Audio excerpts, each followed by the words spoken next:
Support for Consider This is provided by the University of Nebraska at Omaha College of Communication, Fine Arts, and Media.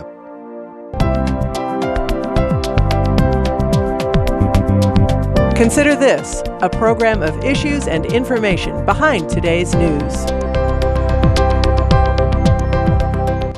And I went through an operation in which I had a bypass as well as a valve replacement.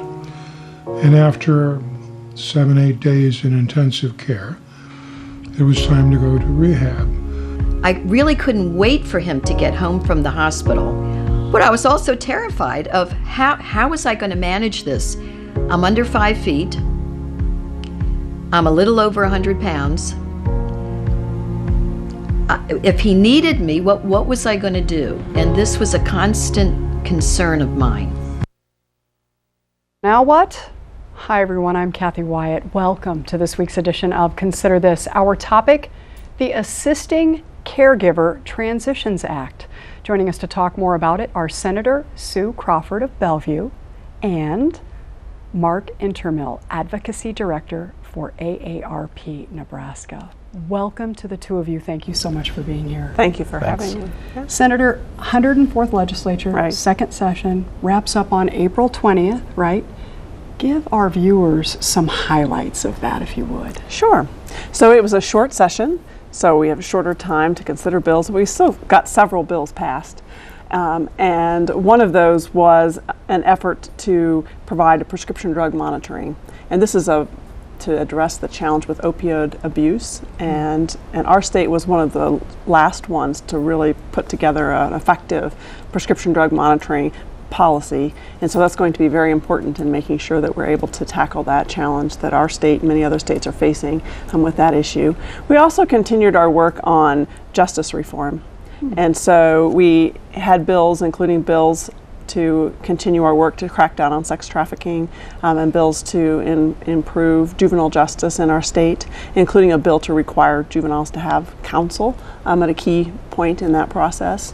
We also worked on foster care. So our state has gone through a process when we had really a foster care crisis, and we continue to try to improve that system. And one of the bills that we passed this year was a normalcy bill to allow foster parents to try to provide a more normal opportunity for their children, so that the foster child can go to a birthday party or a camping trip or be involved in cheerleading without some of the restrictions that were in place before, to try to really give them a chance to live a more normal teenage life. And that was really important in trying to make sure they have a good youth experience. Mm-hmm. There was also an intersection with that in sex trafficking, because the foster youth that were so engaged in advocating for this bill, and former foster youth, talked about how not being able to have a normal teenage life made it more likely that they considered running away. And running away in the foster care situation is one of those situations that puts people at risk for being a sex traffic victim. So that was one of the important issues. We also worked on infrastructure, improving infrastructure in the state.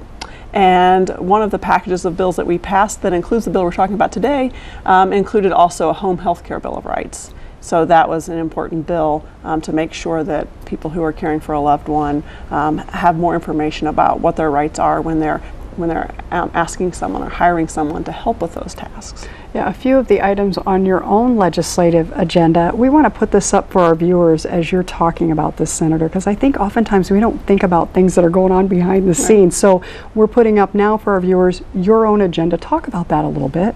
Sure. So these are 13 bills that I introduced myself. Now, our work as senators includes work on other people's bills, but these are the bills that I introduced. And you'll see a mix of bills focusing on transparency. That's been an important theme for me. Bills focusing on protecting military families and Guard members and veterans.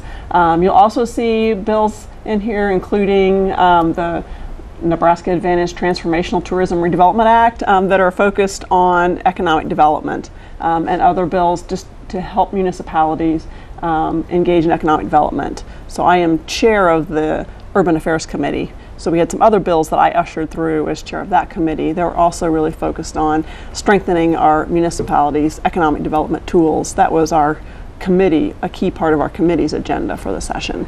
Now, in the middle of that, are two bills that were important in my agenda this year to really focus on helping families take care of one another. Yeah, you've been a little busy. Right. Senator, yes. And Mark, I do want to point out, especially LB 849, right? And we're going to put that graphic back up for our viewers so that they can actually see what it is that we're going to be talking about here. The Assisting Caregiver Transitions Act. And I think for folks to really fully grasp what this means would be to establish a need here. And so Mark, I'll ask you if you would just to tell us how you explain the aging population to people. Okay, well, I'll give it a shot. Okay. And I look at it in the context of my lifespan. In 1980, I was 25 years old, and there were 29 Nebraskans who were under the age of 80 for every one that was over. By the time I'm 85, that's going to switch to 12 Nebraskans under 80 for every one over. So that's just, it's a historic transformation in the demography of the state. The numbers of people who will be of that age, and not everybody who's 80 is going to need long-term care, but the likelihood does increase as a person gets older. So we will be faced with a growing demand for the type of long-term services and supports that a lot of families are providing. Yeah, I was going to say, when you say a lot of families, I mean, we are talking about a lot of families. So when you take that and you tip the scale, as you just did, we have an aging population, which means the growing demand for caregivers, oftentimes family caregivers. Usually family, I think. There are about 200,000 caregivers in Nebraska, family caregivers who are taking care of somebody who has some degree of disability. It may be an older person, it may be a younger person with a disability, but a couple 100,000 of us, and about 1 in 9, who is actively engaged in providing care, usually on an unpaid basis to a family member. So and that's with that. Right now we're at about 15 to 1, so as we double that, that means that probably even more people are going to be engaged in helping a family member who has some degree of disability just in day-to-day life. Yeah, and oftentimes without much notice. I think families see things coming sometimes, but they don't really want to admit that that's what's going on. So not only is that number going to grow, demands are going to increase, but people are going to be caught off guard. And there, of those 200,000 caregivers, there are 200,000 different situations. So there is that emergent type of situation where a person just becomes disabled very quickly. And it just requires a complete transformation of the entire family structure in some cases. So it's one of those cases where you've seen one family caregiver, and every situation is a little bit different. Okay, I want to put up another graphic for our viewers that talks about the average. I don't think there's any average, but just to kind of bring it home to people in terms of what we're seeing. Mark, please walk us through this. And this is something that we do quite a bit of surveying and research on caregiving and other issues of interest to our members. And what we have is a profile that's just based on survey research that we've done, and these are kind of the medians. So we found that on average, a family caregiver, what we call the typical family caregiver, is a 49-year-old woman, married, living with a spouse, has a household income of about $55,000, is working full-time, and I think that's something that is important to take into consideration. Provides about 25 hours of care per week, and usually to a parent or a parent-in-law. So those are kind of to the degree that we can find a norm in caregiving, that's kind of where the medians fall. Yeah, and we're not talking, to your point, it's a wide range of things. I want to put up something that we're calling complex tasks, right, for folks, because when you think about, especially having looked at that graph, that those ladies are working full-time, have families, and are putting in 20 plus hours a week for this, these are some of the things they could be doing, right, Mark? Yeah, and this has kind of been changing over time, too. We are seeing more people who are in caregiver situations at home who have these types of more complex health conditions or require complex health tasks. Things like wound care, medication management, where when a person gets up into their 80s, they may have a number of prescription drugs that have the potential of interacting and require some monitoring just to make sure that the individual remains as healthy as possible. Incontinence, special diets, all of these things require some attention from that caregiver in addition to just the basic activities of daily life, like preparing meals, helping people get up in the morning, toileting, those things that are probably the most common types of tasks that caregivers are involved in.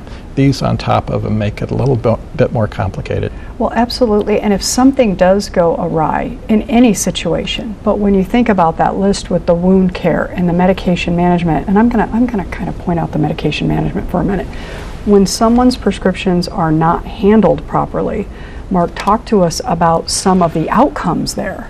Yeah, they can be very significant and very difficult outcomes. In some cases, we all see the commercials on TV where they talk about the interactions. As you add medications, those interactions or the side effects can be exacerbated. So there may be some conditions that are created by those types of drug interactions that if a person is not monitoring and observing, it can be life-threatening in some cases. And you think of the wound care and the infections and the incontinence and the UTIs and things like that. And I think, Senator, talk to us for a minute. You're a family member. You're already very, very busy. So yes, of course, we're human beings. We want to respond quickly and get that task done so we can go on to the next one. And I think sometimes we don't think so far ahead to understand the consequence of not addressing something right away, like the wound care and having that turn into an infection, and what kind of time that's going to add. Right. I mean, as someone who's lived that, talk to us a little bit about being in those shoes and having to go through that. Well, several people talk to us about how rushed and stressful the discharge process is. You're anxious to get home, and other people are anxious to get home, and so it's hard sometimes to be intentional during that discharge process, and that's part of what this bill makes sure that we're doing, is being intentional during that process to not only talk to the patient, but to someone else who will be there to help that patient with those tasks. Yeah. And to make sure to show them how to do the tasks and talk about how much this matters. So if you are in a rush and this wound care is so important because here's what could happen if you don't take care of that wound. I think we sometimes think about healthcare. When we think about healthcare and healthcare policy, we forget how important all of those things that happen after the hospitalization or after the doctor's visit are. These are the caregivers providing day-to-day healthcare for their loved ones, and they need to know how to do it well. Yeah, and it's so important, and I want to put up one more graphic for the viewers, Mark, because just to kind of sum it all up before we segue into this act, so folks really get an idea here. Okay, we've been talking 200,000, right? But take a look at that dollar amount. Right. It's a very valuable service that those individuals are providing, and it also, in talking about the legislature, it finds its way into savings for the state of Nebraska because by virtue of these family caregivers filling that role, the individual who needs care avoids placement in a nursing facility, which are often covered by Medicaid. We've seen Medicaid expenditures in Nebraska for people over 65 essentially stay flat for 15 years. I think due in large part to the efforts of caregivers to assist, those 195, 200,000 caregivers and the value of the services that they provide to individuals. Yeah, we're saving dollars on one hand, but what are we doing for those caregivers? Oftentimes, and if you work in the realm, and even if you don't, it's not uncommon to hear about a caregiver going first You know, that one who's Right. providing all that care, Senator, is wiped out. They're exhausted. We're not just talking about the 49-year-olds that we put up earlier. We're talking about those older spouses or the young parents caring for a child with a disability, whatever the case may be. So this news is huge for people who are, it's a step, right? Probably not big enough for some people, but we have to take steps, right? So, and we've talked a little bit about setting that stage, but when you came into all of this, you know, and you're talking, as I'm sure you do, with the people in the trenches, the caregivers in the trenches, what were some of the biggest things that you heard from them in terms of, in addition to, I'm exhausted, what were some of the things that they were saying that drove you, Senator, to doing what you were doing? So on top of exhaustion, you would add stress and anxiety about knowing what to do and being so concerned about harming your loved one. We saw in the opening video, there's anxiety. You're excited to have them come home, but you're not sure if you're going to be up to the task of taking care of them. And so again, we can't do very much about the exhaustion, unfortunately, but we can try to reduce the anxiety by helping people feel more qualified to take care of their loved ones. In one of the studies that we saw as we were working on this bill, it said that a little under half of the caregivers said that they had not gotten instructions on how to take care of their loved ones. And that same study then said that those that had gotten instructions did feel more confident that the care they were giving was important to their loved one and important in terms of preventing them from going into a nursing home. So we have evidence from that study that the instruction really matters in terms of helping to bring down the anxiety, and make them feel that care is better and improve outcomes from that care. So those are important steps to take. Yeah, I think what I'm really liking about all of this, there's a lot to be encouraged by, but that people spoke to you, Senator, and you listened. I want you to take us back a little bit. You're doing the studies, all of that. Tell us how this whole thing was kind of formulated and wound up on your agenda, as we saw at the beginning of the program. Well, there is a caregiver group that works with Mark, and so they are in the trenches every day and providing peer support to one another every day. And they also come to Mark, and they and Mark come to senators to talk to us about the concerns that they have. And so that group was very important in terms of having caregivers come to me and talk to me about their experiences. And then we had some of those caregivers who spoke to the press and who also spoke at the hearing, so that other senators could hear those personal stories, and through the press, other citizens could hear those personal stories to hear how important that was. So that was important. That caregiver group was important in bringing those stories to me and to others as we passed the bill. Mark's experience with AARP also brought to us information and expertise from other states who have passed similar legislation. So that was very important as well. Other states had passed this legislation earlier, so we could learn from them, and we could borrow the best parts of what we learned from other states. Then as we were pulling that together, then we also sat down with the Nebraska Hospital Association and folks from the hospital to talk to them about what concerns they had or how we might want to adjust the bill to make it work well for them. Interesting question for you, Senator. With so many people in your ear, how do you pick? How do you prioritize? What about this? You mentioned the group and so forth, but what about this said to you, I have to put this on my agenda? This is that important that it has to be there. I think it's tied to helping families take care of one another. I'm on the Health and Human Services Committee, so the fact that it was about health care and improving health was also attractive to me. Okay. All right, so let's talk about the act specifically. We have 3 requirements based out of this that the hospitals are expected to do. We'll put those up. Senator, I'd like you to just walk us through each of those requirements, if you could. Sure. So what the act requires hospitals to do is that if you are in the hospital, you're allowed to designate someone that is your caregiver. So it does not have to be a family member. You can designate a person that will be your caregiver when you leave.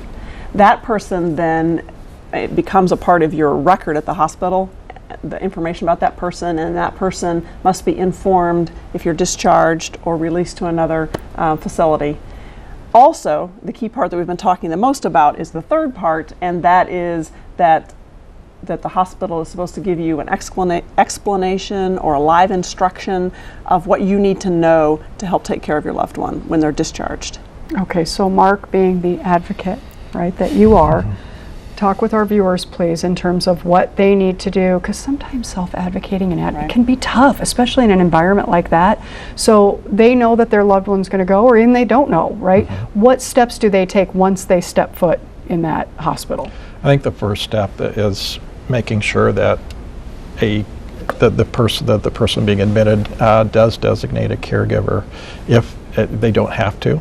If they don't want to do that, they don't have to. But I think if there's somebody who is going to be responsible for coordinating care after discharge, it's really important to do that so that the hospital then can keep that person informed about when we're getting close to a discharge, informed about what sort of procedures are going to need to be taking place afterwards, and also just providing them some background information about how to perform procedures. If there's wound care, kind of give a live demonstration about how to do that. If there have been changes in medications, to make sure that the caregiver understands that.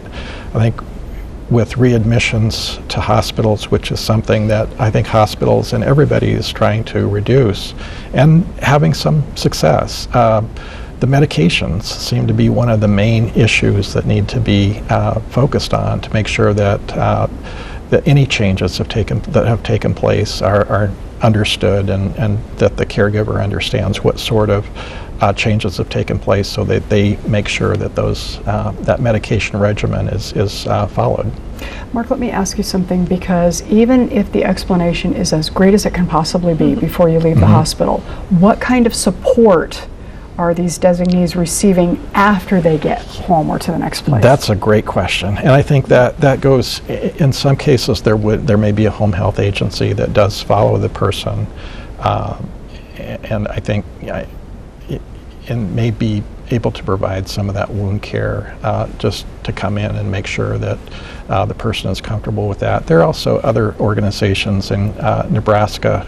The care management units at the Air Agency on Aging would be a great resource for a caregiver to turn to, and just to have somebody come in.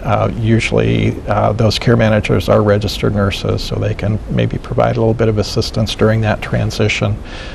So there are a number of resources that we do have in the state, but I think one of the things is, how does the caregiver know where to turn to get that assistance? And one of the bills that was passed the year before this was the Aging and Disability Resource Center's demonstration project, which I believe is almost ready to go live, maybe in July.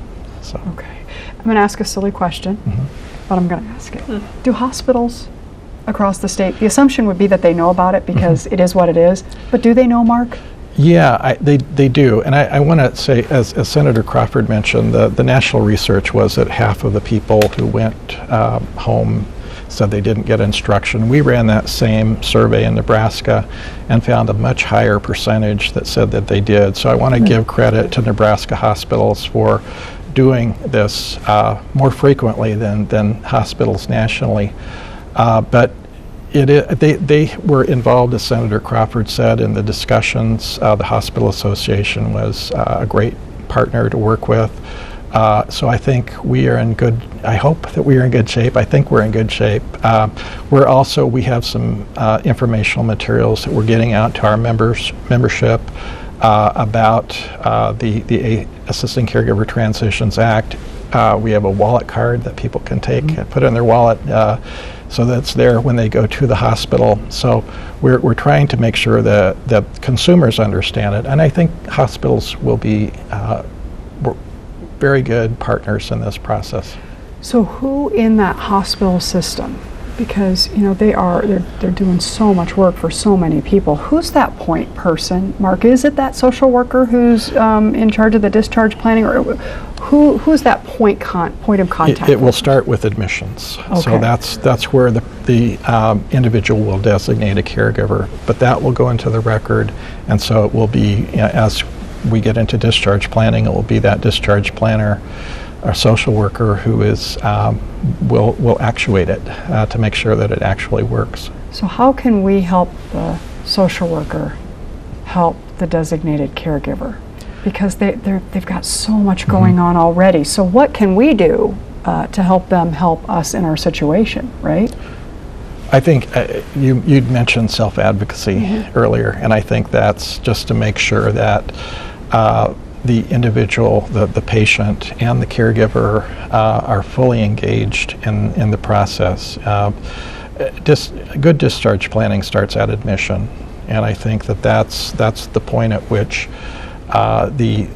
the patient and the caregiver start engaging in that process, thinking about the things that are going to happen after the hospitalization is over as realistically as possible. And those things will change during the course of the stay.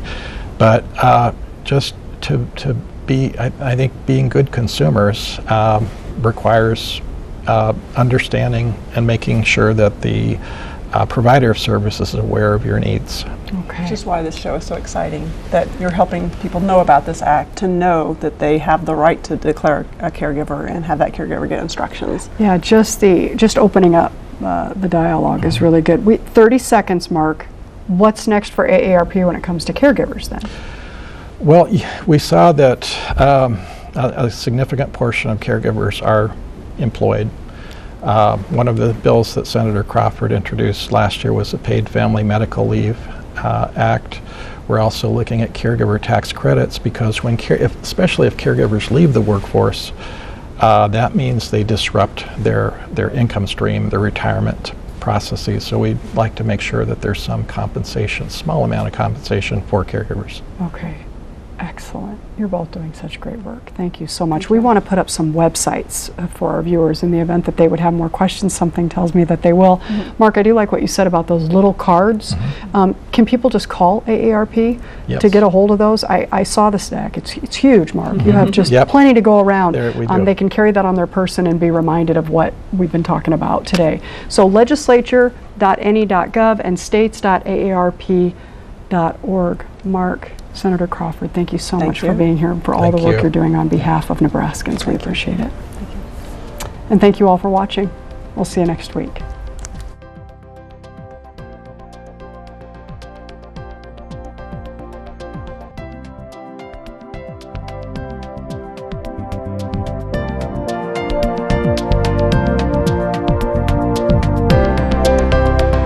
Consider This is an issues and information program produced by UNO Television. More information can be found at unotv.unomaha.edu. If you'd like to share your comments about this show, call UNO TV at 402-554-2516 during regular business hours, or email us at considerthis@tvmail.unomaha.edu.